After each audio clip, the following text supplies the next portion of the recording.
ThinkScan 689BT, pero may lock siya, oh. Diba? Ay, mali. Diba? May lock siya. Isa pa.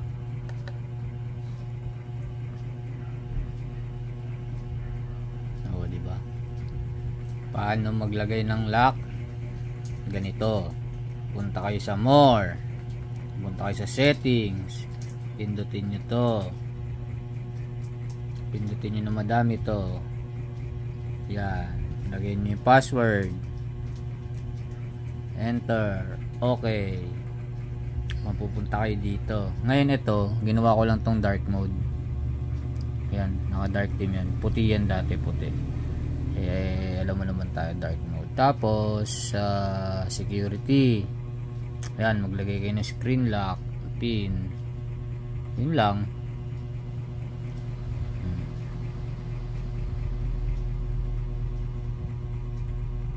Pwedeng pattern, pin, password, kahit ano ilagay nyo, bahala kayo, pwedeng none, ganun lang. Tapos mapapakialaman nyo na yung internal, oh. Kaya lang hanggang dyan lang muna, wag nyo na pakialaman tong ano, itong multiple user, kasi baka mamaya magloko pa. Importante na lalak na siya. Ay, meron pa pala yun, yung ano, yung gesture. Ito, settings, medyo i-high nyo para ano, maganda yung back na ganun, no? Tapos yan po ba, wala namang ano dito eh. Android tablet version 10, Android version, ay lumabas, napalabas kayo, no? Android 10, ang galing yun, no? Back. Tapos saan po ba, about sa tablet, ito yung device name, TT7, bla bla bla. Wala namang kayo ibang magagalaw dito.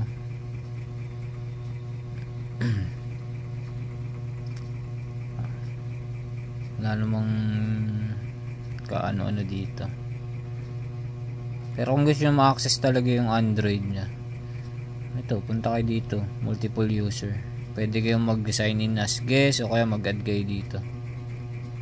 Pero syempre, huwag nyo nang gawin kasi babagal lang siya. 464 lang kasi ang tablet na to, medyo mabagal to.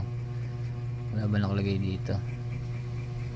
Ayun, 4GB, 64GB, masyadong mababa to. Pang ano lang talaga to, pang scan. Pero at least may lock na siya, tulad niyan. May lock na. Hindi na siya para na siyang Android talaga, diba? Meron pa yan eh, pag pumunta ka dyan, ito, pag pinindot mo ng 3 beses to, ganun din, lagay mo 2606. Yan, no, naging Chinese, so huwag natin galawin yan. Hindi natin alam yan eh, naging Chinese eh, huwag natin galawin yan. Tapos may isa pa, ito ata, hindi, ito 2606. Hindi ko alam kung ano yan eh, huwag nyo nalang pakialaman, baka masira pa. Dito lang kayo, 2606. Okay, huwag nyo na masyadong papakialaman, masira pa yung scanner nyo, sayang naman. Yan, dyan na lang muna, enjoy nyo yung scanner nyo. Ay, ito pa isa update pala.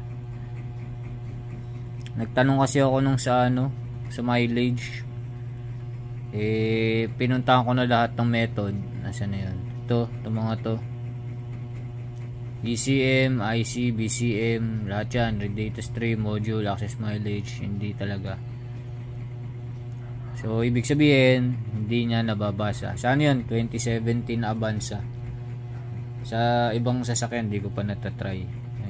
Malalaman bukas, may checkin tayo sa sasakyan bukas, tingnan natin kung ma-access natin yon. So yan muna si ThinkScan. Ano bang history ko dito? History. Wala naman akong something special ditong na-scan pa. Yun pa rin mga dati. Ito. Nag-misfire. Cylinder number 4. Ito nga yun, si Avanza. Ayan, si Avanza. Nasa expressway. Biglang nag-misfire. Buti na lang meron tayong ganito. Alam natin kung aling cylinder. Pero, since ano naman tayo, sanay tayo sa karburador. Ano lang yan? Spark plug. So, nagpalit akong spark plug. Okay na. Nagkatal na ganun yung makina sa express. Kala ko kung ano. So, yun. Okay na.